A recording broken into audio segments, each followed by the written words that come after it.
Hey everybody, this is Zach again, and somehow my humble YouTube channel has been noticed by Black Lodge Games, and they very generously sent me a free copy of Cults of Zahak, which is their new Book of Foes and Wickedness designed to work with Mythras and other D100 games. It was super nice of them, and they didn't have to do it at all because I only have like 300 subscribers and they've got me beat there by a long shot. So thanks guys, if you're watching, this actually does mean a lot to me and I'll remember it for a long time. So, the book. As far as I understand it, the guiding philosophy behind Cults of Zahak is that heroism really only shines when it's contrasted against true wickedness or villainy, and they've not pulled any punches trying to recreate the darkness of villainy in this book. So here's the scoop. Zahak is a demon god whose followers are the very worst of the worst. The malicious, the hateful, the depraved. They've said that these aren't villains that are misunderstood or misled or misguided or anything like that. They're just deliberately mean-spirited and chronically impolite. The book makes no secret about its inspirations for Zahak. Here's a quote. Though he does not have horns and a spiked tail, his essence is drawn from mythology that we are all familiar with. For those of you running campaigns in mytho-historic settings, Zahak can simply be renamed as Satan. There's a really clever mechanic they've invented that simulates the gradual corrupting nature of this pact, which is the slow replacement of a character's magic points with diabolism points. If you make a deal with the devil, you literally start giving up pieces of your soul, and I really like that they found an elegant way to represent that mechanically. I just think that's clever. The spells of diabolism are very powerful, but they're also super upsetting and gross. They're just unnatural, twisted, creepy, yucky, fun. It's just good. Really good, gross stuff.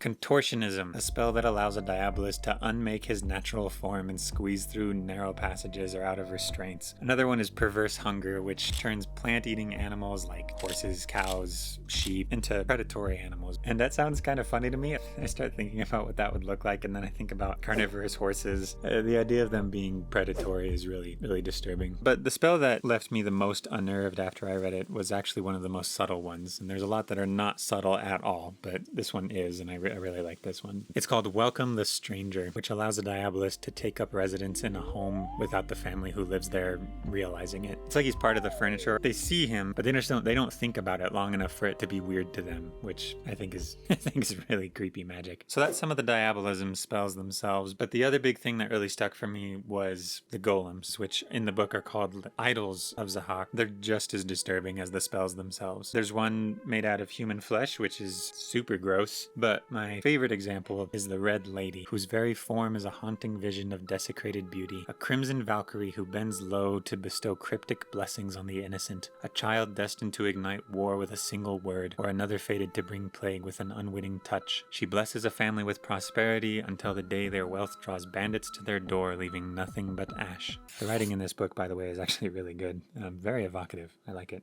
So there's a lot more to this book. It's like 130 pages long, and there's other stuff includes a non-linear Web of Intrigue adventure, which I don't really feel like I can talk about yet because I haven't tested it out, but which I'm really fascinated to see in action. There's various cults that worship Zahak, and there's a whole bunch of really nasty individual cultists that go along with them and that are part of the adventure. Everything about this book is dark and creepy. Not for the faint of heart, certainly, and definitely consistent with the philosophy of encouraging epic heroism by pitting players against foes of incredible darkness. And now that Kickstarter backers are receiving their copies of the book, I'm sure time will soon tell if that darkness does indeed inspire players to rise to the occasion and become true heroes by vanquishing it. Thanks for watching. Though I've read the book all the way through, I've not actually yet played with Cults of Zahak's rules at my table, so if you're one of the backers who got their own advanced copy, please let me know in the comments what your experience with it has been like so far. I'm especially curious about how GMs are enjoying the Web of Intrigue adventure, which I haven't had a chance to do yet, and how your players feel about all the really nasty things that the cultists of Zahak are capable of. Thank you, as always, to our patrons who support the channel financially, including Firetree503, Mama, and Jake Toner, as well as the rest of you who subscribe to us and like our videos, and we look forward to seeing you next time.